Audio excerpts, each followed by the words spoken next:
I'm the first one to get into a government service and that too in civil services. तो एक ऐसा incident आया है कि जब मैं सेलेक्ट हुई और अपने पापा को बोली कि मेरे को सिविल सर्विसेज मिला है एसीएस, तो उन्होंने सबसे पहला क्वेश्चन ये पूछा कि तुम्हें डीएसपी मिला या नहीं। मैंने बोला नहीं। तो वो बहुत ही डिसअपॉइंट हो गए। बहुत लोग बहुत कुछ बातें बोलते थे बट मेरी मदर हमेशा एक ही चीज बोलती थी कि ये सब बस लोगों का कहने का तरीका है कि आप रुक जाओ, आप आगे मत बढ़ो। स्टूडेंट लाइफ में है तो सबसे पहले आप अपना गोल है उसको आइडेंटिफाई कर लीजिए। जैसे मैंने जर्नी स्टार्ट करा तो मैंने सोशल मीडिया तो बिल्कुल ही छोड़ दी। इसलिए तुम ये चीज करने के लिए नहीं बनी हो, तुम कुछ बड़ा करने के लिए बनी हो, तो अपने गोल से मत हटो। ये लंबी जर्नी में जब आपको सफलता मिलती है तो वो जो खुशी मिलती है वो खुशी आपको आपके सोशल मीडिया भी नहीं दे सकते।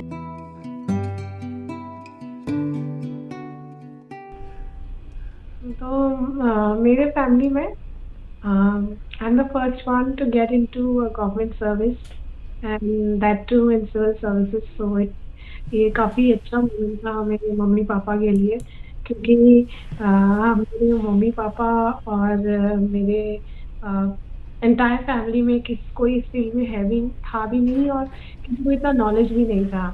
तो एक ऐसा इंसिडेंट आया है कि जब मैं सेलेक्ट हुई और अपने पापा को बोली कि मेरे को सिविल सर्विसेज मिला है एसीएस, तो उन्होंने सबसे पहला क्वेश्चन ये पूछा कि तुम्हें डीएसपी मिला या नहीं। मैंने बोला नहीं। तो वो बहुत ही डिसअपॉइंट हो गए। फिर बाद में उन्होंने सबसे पूछा कि अंजलि को ये मिला है, कैसा है, ये क्या है। अब जाके उनको जब पता चला कि हाँ it's a very good one, तो जाके फिर उनको काफ़ी प्राउड फील हुआ और काफ़ी ही फेल्ट लाइक कि चलो जो अंजलि का मेहनत है वो सक्सेसफुल हुआ। और मेरे फैमिली मेंबर्स में सबने काफ़ी सपोर्ट करा था। My mother has been an always a constant support. जो जब भी मैं लो फील करूँ, चाहे जब मेरे नंबर कम आते थे, तो वो हमेशा रहती थी मेरे बैक पे बोलने के लिए कि नहीं करो, होगा, करते रहोगी तब होगा। बहुत सारे रिजेक्शंस भी आए थे, तब भी वो बहुत सपोर्ट की थी और मेरे ब्रदर्स ने भी मुझे मेरा बहुत सपोर्ट किया है। अम, उन लोगों ने भी मैं मुझे कभी खाना बनाने के लिए कभी नहीं बोलते थे, वो खुद ही बना-बना के दे देते थे कि तुम करो। तो आई थिंक ये जर्नी में सपोर्ट काफ़ी मायने रखता है और अगर आपका सपोर्ट फैमिली सपोर्ट हो और तो ये जर्नी उतना टफ नहीं होता है। तब कम से कम आपके पास आपको लगता है कोई तो है हमेशा आपको सपोर्ट करने के लिए, हमेशा आपको जब भी आप लो फील कर रहे हो तो आपको एक अच्छे मूड में लाने का, ताकि आप दोबारा से हार के फिर उठ के फिर लड़ो। सब बोलते हैं कि मतलब यूजुअली जब मैं प्रिपरेशन में आई थी तो सब मुझे बोल रहे थे कि पहले से जिनके पेरेंट्स खुद भी ऑफिसर होते हैं या फिर सर्विस वाले होते हैं उनको बहुत उनके लिए क्या होता है कि उनको थोड़ा-सा पता रहता है कि हाँ, ये होने वाला है। तो वो ज़्यादा अच्छे से कोप अप कर लेते हैं। लेकिन मुझे ऐसा लगता है कि कोई भी कर सकता है।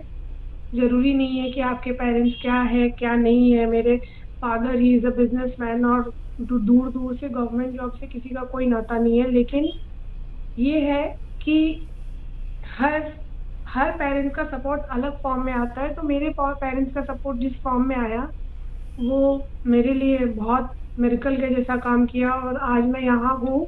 It's not just only because of my hard work but also because of the support that I was given by मेरे फैमिली से जो मिला मुझे। ये हम नहीं कह सकते कि सबके ऊपर लागू हो सकती है, because every student is different, every person is different. तो आज को हो सकता है मुझे पीयर स्टडी बहुत पसंद हो क्योंकि मैं करती थी। लेकिन कोई और था तो उनको पीयर स्टडी में थोड़ा-सा लगता था कि नहीं मैं अकेले रहूँगा तो ज़्यादा अच्छे से इफ़ेक्टिव हो सकेगा। तो इसीलिए मैं कहूँगी कि कहने को कह सकते हैं कि पीयर स्टडी करने से बहुत बेनिफिट होता है, पर मुझे ऐसा लगता है कि डिपेंड करता है स्टूडेंट के ऊपर। जैसे मैं बताती हूँ, मैं जब प्रीलिम्स की तैयारी करती हूँ, तो प्रीलिम्स के लिए मैं ग्रुप स्टडी करती हूँ।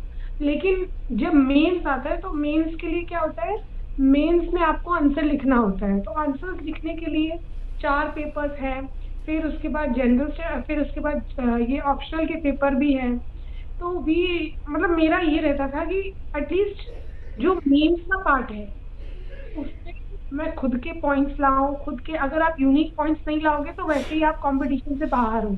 अगर आपको अपना आंसर कुछ आउट ऑफ द बॉक्स या फिर जो एग्जामिनर उसको इम्प्रेस करना है तो कुछ अलग लिखना पड़ेगा। तो इसीलिए मेरे लिए ग्रुप स्टडी फॉर मेंस मतलब मैं उतना ज़्यादा सपोर्ट नहीं करती थी, और वैसे ही सबका अलग होता था। लेकिन मेंस में भी मेरे कुछ फ्रेंड्स थे वो लोग पीएच स्टडी करते थे और उनको भी मिला, ऐसा नहीं है। तो इस बात में मैं यही कहूँगी कि डिपेंड करता है स्टूडेंट के ऊपर। बिल्कुल भी इस फेर में नहीं रहना चाहिए कि जो लोग बोलेंगे वही करना चाहिए, क्योंकि अब जैसे क्या होता है आजकल के सोशल मीडिया के ज़माने में, आपको हर सोशल मीडिया मीडिया हैंडल पे हर कोई अपना अपना तरीका बताता है, और यूट्यूब में भी सब कोई अपना अपना तरीका बताता है। लेकिन इट डिपेंड्स वो बच्चे पे कि उसके ऊपर कौन सा काम करेगा। आपको ब्लाइंडली कोई भी फॉलो नहीं करना चाहिए। इसलिए मैं पहले ही ये बात बता रही हूँ कि जरूरी नहीं है कि मैंने जो करा है वो आपके लिए काम आए, लेकिन मैंने जैसा करा था वही मैंने अपना बताया। पर आप अपना अपना खुद का टेस्ट करके या फिर जो करके आपको ट्रायल एंड एरर करके भी आपको पता चल जाएगा कि आपके लिए क्या काम करता है। और it's very easy to do trial and error. आप वैसे पढ़ो, उसके बाद टेस्ट लगाओ, आपको पता चल जाएगा आपके लिए क्या काम करता है। जब मैं प्रिपेयर कर रही थी तो मेरे लिए एक बहुत मोटिवेटिंग फैक्टर था कि बहुत लोग मुझे बोलते थे कि तुम्हारे घर में तो कोई मतलब ऑफिसर छोड़ो, कोई एक उसमें भी नहीं है। अब तुम एग्जाम दोगी, इतने अच्छे अच्छे ऑफिसर्स के बच्चे होंगे तुम्हारे साथ compete कर रहे होंगे, तुम उनसे कैसे जीत पाओगी, तुम उनसे कैसे मतलब उनसे आगे बढ़ पाओगी। बहुत लोग बहुत कुछ बातें बोलते थे, बट मेरी मदर हमेशा एक ही चीज बोलती थी कि ये सब बस लोगों का कहने का तरीका है कि आप रुक जाओ, आप आगे मत बढ़ो। और लोगों को लगता है कि मतलब लोगों की धारणाएं हैं ये, उन बातों में नहीं आना चाहिए। और उन्होंने यही बोला था कि अगर तुम कर रही हो और तुम्हें लगता है कि कर सकते हो, और उनको भी बहुत भरोसा था, मेरी मम्मी भी हमेशा बोलती थी तुम करोगी करोगी, मेरे पापा लोग भी, भाई लोग भी। तो इसीलिए वो सब बातें भी ना मेरे ऊपर इतना इम्पैक्ट नहीं कर पाए। मैं अपनी ही सुन के, अपने बातें सुन के, अपने खुद के हिसाब से ही मैं करती थी। तो इसलिए कभी भी ज्यादा लोगों की बातों पे नहीं आना चाहिए, खुद ही आपको भरोसा रखना चाहिए कि आप जब भी एक स्टूडेंट की, अगर आप स्टूडेंट लाइफ में हैं तो सबसे पहले आप अपना गोल है उसको आइडेंटिफाई कर लीजिए। अगर आप अपना गोल आइडेंटिफाई कर लेंगे तो उससे क्या होगा कि आपको खुद ही पता चलेगा कि आप वो चीज करना क्यों चाहते हैं। दूसरी बात कि आप हमेशा फोकस रह पाएंगे। और तीसरी बात है कि आप एक अर्ली स्टार्टर हो जाएंगे। तो उसी तरह इस प्रिपरेशन में भी मैं बोलूंगी कि अगर आपको लगता है आपको करना है, तो अगर आपने आइडेंटिफाई कर लिया कि नहीं मुझे करना है, तो आपके लिए क्या चीज अच्छा रहेगा कि आप अर्ली स्टार्टर रहेंगे, और दूसरी बात आप फोकस एंड डिटरमाइंड रहेंगे। उसके बाद आ जाता है कि आपको कुछ कुछ क्वालिटीज जो है, जो मैं कहूँगी होना चाहिए, वो होता है कि हार्डवर्क आपको बहुत करने का कैपेसिटी होना चाहिए, क्योंकि आपको करना पड़ेगा, बिना हार्डवर्क के नहीं होता कुछ। फिर आपको बहुत डेडिकेटेड होना चाहिए, और डिसिप्लिन डिसिप्लिन ऐसा चीज है जो हर फील्ड में अप्लाई होता है, इस फील्ड पे तो स्पेशली अप्लाई होता है। क्योंकि अगर आप कंसिस्टेंट नहीं रहे, अगर आप पंक्चुअल नहीं रहे, तो आपको ही खुद फील होगा कि you are not going in a right direction.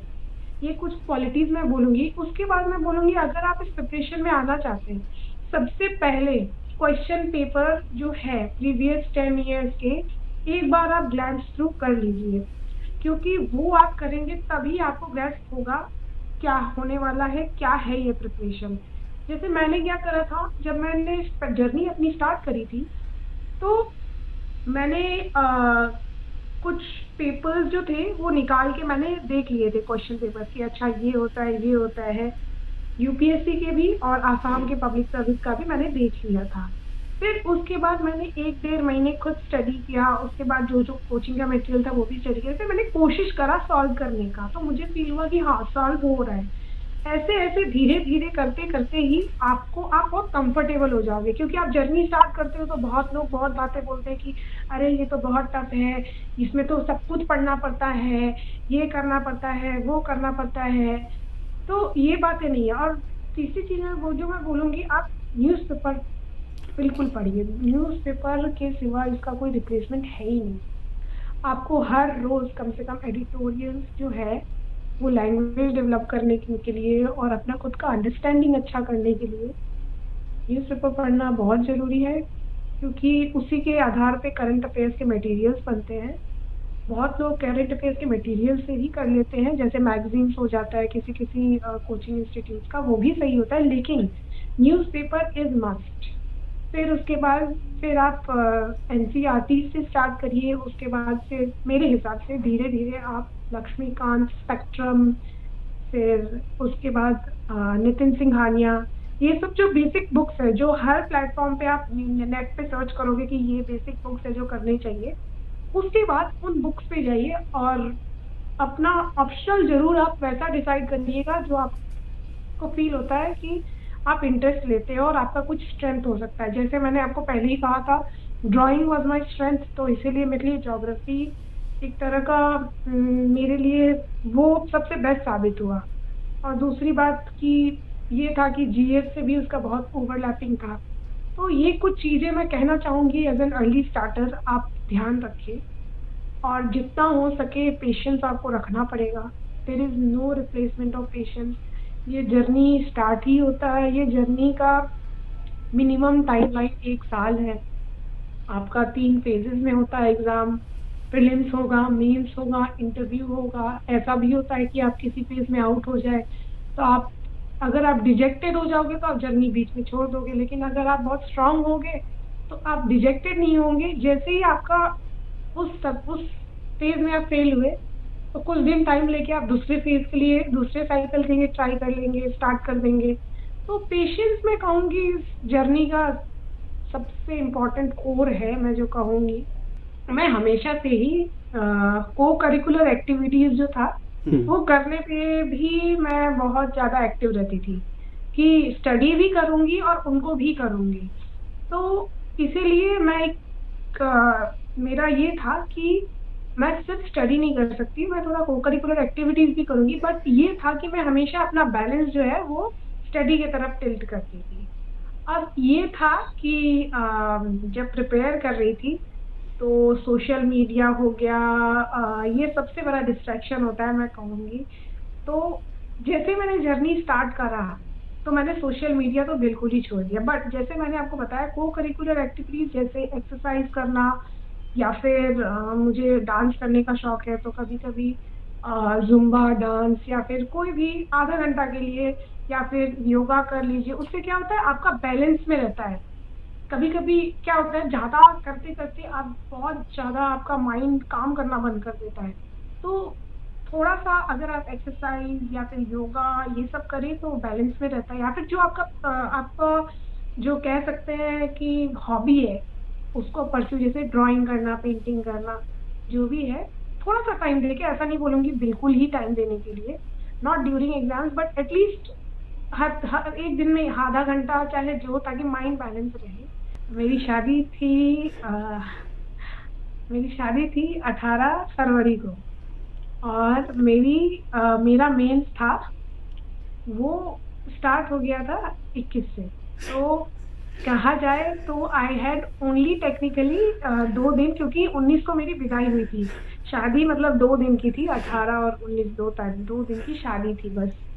और उससे पहले मेहंदी थी, तो इसीलिए बहुत ज़्यादा मुश्किल था मेरे लिए उस टाइम पे करना, क्योंकि 19 तारीख को मैं अपने ससुराल आ गई थी। लेकिन ये था कि ससुराल में आई और मैंने 20 तारीख को रेस्ट करा, 21 को मैं गई एग्ज़ाम देने। लेकिन एक और चीज़ था कि मेरे हस्बैंड और उनके फैमिली ने भी मेरा काफ़ी सपोर्ट करा था। और ये एग्ज़ाम ऐसा है सर, मैं कहूँगी 1-2 दिन में डिफाइन नहीं होता है। आपका जो आपने पिछले 1-1.5 साल 2-3 साल में जो मेहनत करा है वही आपका काम आता है। बहुत लोग ऐसे होते हैं, उनको लगता है कि जैसे स्कूल का एग्जाम होता है वैसे ही इसको लास्ट के 10 दिन पढ़ लो हो जाएगा, ऐसा कुछ नहीं होता। अब जैसे मैं हूँ, मैंने लास्ट के दिन कुछ नहीं कर पाई because I got married only, but ये था कि मैंने अपना बेस इतना स्ट्रांग कर रखा था कि जब मैं एग्जाम देने गई I could cope up and I could score fairly well. कि मेरा शादी का डेट फिक्स हो गया। हमने ऐसे करा था कि हमारे मेरे मेंस के बाद होगा, जैसे प्रीलिम्स होता है उसके बाद मेंस होता है, तो मेंस जो होता है उसमें ही हमें लैंग्वेज का पेपर या तो इंग्लिश का पेपर होता है, और चार जो आपके जनरल स्टडीज का होता है, और एक ऑप्शनल का होता है। लेकिन मैंने एपीएससी दे रही थी, तो एपीएससी में थोड़ा अलग फॉर्मेट था। इसमें 5 थे जनरल स्टडीज के पेपर, फिर एसए था और जनरल ये ऑप्शनल था। लेकिन क्या हुआ कि कोर्ट केस के चक्कर में डिले हो रहा था डेट, तो अनफॉर्चुनेटली एग्जाम के करीबन 20 दिन पहले पता चला कि एग्जाम 21 को होगा। तो इसीलिए हम झट से डेट भी नहीं चेंज कर पाए, और ऊपर से सब कुछ तो हो ही चुका था। बहुत पहले से ही डेट डिसाइड कर लिया था हमने on the basis of assumption की मेंस इतने तारीख को हो जाएगा। Consistency is the key. मतलब अगर आप डिसिप्लिन नहीं हो, अगर आप कंसिस्टेंट और पंक्चुअल नहीं हो, तो मतलब ये नहीं होने वाला। क्योंकि कंसिस्टेंट रहना ही पड़ता है, तभी आप आज एक चीज पढ़ोगे, अगले दिन भूलोगे, परसों आपको रिवाइज दोबारा करना होगा। और कंसिस्टेंट रहोगे, हर रोज करोगे, तभी इसका जो फ्रूट होता है वो मिलता है। वरना फिर वही है कि आप जब आप एग्जाम में जाते हो, you are not confident because nothing is solid in your mind. तो इसीलिए बहुत जरूरी है कि आप बिल्कुल कंसिस्टेंट रहे, बिल्कुल डिसिप्लिन रहे। और अगर आपने सोचा है सुबह 9 बजे से रात को 9 बजे तक, और कोर्स बीच में ब्रेक लेने का, पर फिर भी अगर आपने सोचा है कि सुबह 9 से रात के 9 तक स्टडी करना है और उसके बीच में अपने हिसाब से ब्रेक, तो मुझे ऐसा लगता है, I can not generalize this, पर मुझे ऐसा लगता है इसका कुछ ना कुछ तो बेनिफिट आप खुद ही फील होगा, कुछ आपके में आ रहा है। सर सच बताऊं तो बहुत सारा ऐसा मोमेंट्स आया कि छोड़ दूं प्रिपरेशन, नहीं हो रहा है, कोई प्राइवेट जॉब कर लूं या फिर दिल्ली चली जाऊं, वहां पे कहीं जॉब मिल जाए तो कर लूं। पर मैं बताइए, मेरा फैमिली और इनफैक्ट मेरे हस्बैंड भी और मेरे हस्बैंड की फैमिली भी बहुत ज्यादा सपोर्टिव थी।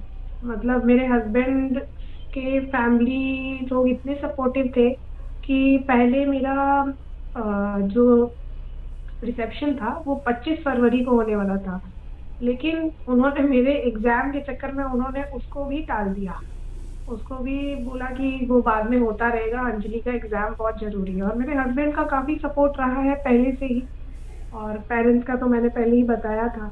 तो इसीलिए अगर मैं फील भी करती थी कि नहीं हो रहा है, नहीं हो रहा है, वो लोग मुझे फील करते नहीं, अंजलि होगा, करो, तुम ये चीज के लिए नहीं बनी हो, तुम कुछ बड़े करने के लिए बनी हो। वो सही बताओगे, वो लोग यही बात बोलते थे मुझे हमेशा कि अंजलि तुम ये चीज करने के लिए नहीं बनी हो, तुम कुछ बड़ा करने के लिए बनी हो, तो अपने गोल से मत हटो। तो कभी भी मैं अगर डिस्ट्रैक्ट हो रही थी तो वो लोग मुझे बहुत समझाते थे, हमेशा सपोर्ट करते थे। तो I am very thankful to them also because this journey would have been incomplete without them. पहले तो बहुत स्केप्टिकल थी कि क्या होगा क्या नहीं होगा, फिर जब से ज्वाइन की हूँ तब से बहुत कुछ करना पड़ रहा है। और सबसे अच्छी बात है, जैसे फील्ड में काम करना पड़ता है तो आप जनता से बिल्कुल फेस टू फेस इंटरेक्ट करते हो, और उसके बाद आप जब किसी के लिए कुछ करते हो तो जब जनता देख के उनके आईज में वो हैप्पीनेस दिखता है, और जब उनका स्माइल दिखता है तो आपको खुद को बहुत ही खुद को फील होता है कि चलो मैंने कुछ तो करा है।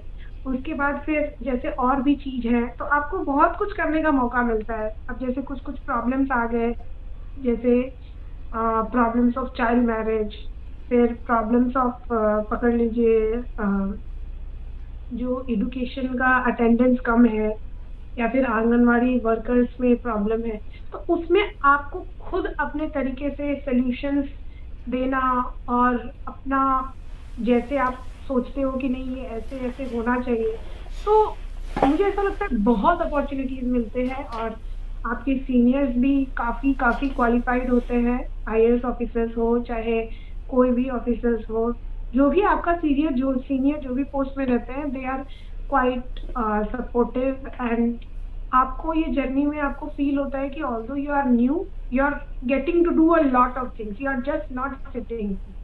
सबसे अच्छी बात है, you are just not sitting. Every time आपका मीटिंग्स होता है, एवरी टाइम आपको नाउ एंड देन आपको फील्ड में जाना पड़ता है किसी किसी काम से, कभी इंस्पेक्शन ड्यूटी, कभी इंक्वेस्ट ड्यूटी। तो मुझे अभी तक तो 2 हफ्ते कुछ दिन ही हुए हैं, तो उस हिसाब से अच्छा ही लगा। सबसे पहले तो मैं यही बोलना चाहूंगी कि जो आपने बातें बोली कि नॉर्थ ईस्ट में ये है वो है, इसके लिए ही मुझे यहाँ काम करने में बहुत अच्छा लगता है।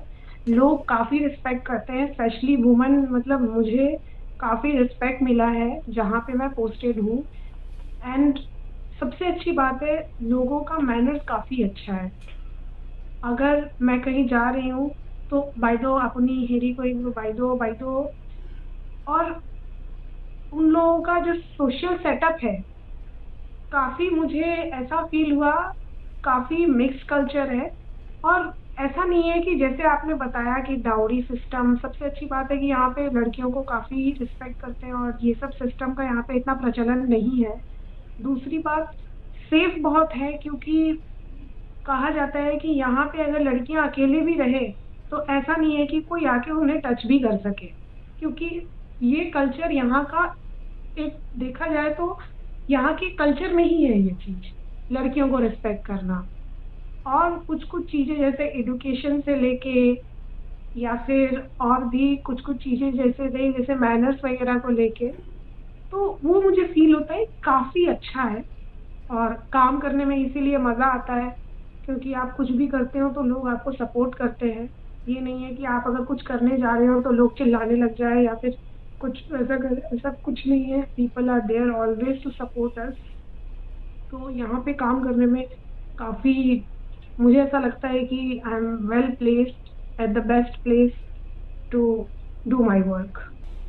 आई would like to say one of the quotes of Oprah Winfrey, that you define your own life, don't let other people write your script, because it is you who will define what you want to do. Secondly, I would say that कुछ चीजें हैं जो आप हमेशा अपने में वो qualities लाए। सबसे पहली हो जाती है, आप बहुत ही फोकस्ड रहें, डिटरमाइंड रहें अपने एम को लेके। दूसरी बात है, आप बहुत हार्ड वर्किंग हो। और तीसरी बात है कि आप जितना हो सके कंसिस्टेंट, डिसिप्लिन्ड ये रहे। और चौथी बात है पेशेंस आप डेवलप करें, बिकॉज पेशेंस के सिवा आपका ये जर्नी इनकम्प्लीट है। ये जर्नी इतना छोटा नहीं है, लंबा जर्नी है, लेकिन ये लंबी जर्नी में जब आपको सफलता मिलती है तो वो जो खुशी मिलती है, वो खुशी आपको आपके सोशल मीडिया भी नहीं दे सकते हैं, क्योंकि जब आप प्रिपेयर करते हैं आपको सोशल मीडिया छोड़ना पड़ता है। बहुत लोग हैं जो दोनों को बैलेंस कर लेते हैं, बट मेरा ऐसा मानना है कि जितना हो सके आपको अपने अंदर रहना होता है प्रिपरेशन में। और जब आपको उसके बाद सफलता मिलती है तो वैसे ही दुनिया आपको बहुत अच्छे से एक्सेप्ट करने लग जाती है।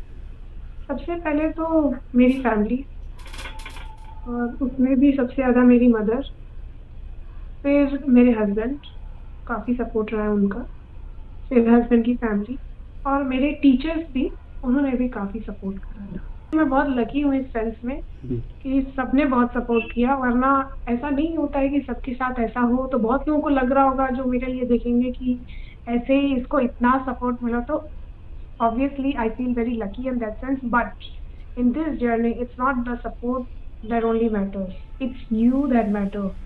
No matter how much support you get, if you do not work hard, if you do not give your best, and if you do not be what is required, if you don't be patient, then don't expect that you're going to get anything. So that is what I'm going to say. I don't want to frighten anyone, but I just want to say that self believe रखिए, और अपने अगर जो सोच लिया है कि करना है, फोकस रह के करिए। अगर कल आपको कोई कुछ बोले ये करिए वो करिए, मत सुनिए, आप अपने आप का सुनिए। आज मैं इस एग्जाम्पल को मैं दिखा पा रही हूँ। मेरे को बहुत लोगों ने बहुत कुछ बोला जो उन्होंने अभी तक इस सेशन में भी कह रखा है। और बहुत लोग, आप लड़की होते हो तब भी बोलते हैं कि शादी हो जाए तो अच्छा है, ये चीज मत करो, वो चीज मत करो। लेकिन नहीं, आप अपने, जो आपका एम है उससे आप बिल्कुल मत हटिए। और कोई भी फील्ड में हो, not just related to civil services, मैं ये नहीं कहूंगी कि सिविल सर्विसेज में ही ऐसा होता है, हर फील्ड में ये चीज है।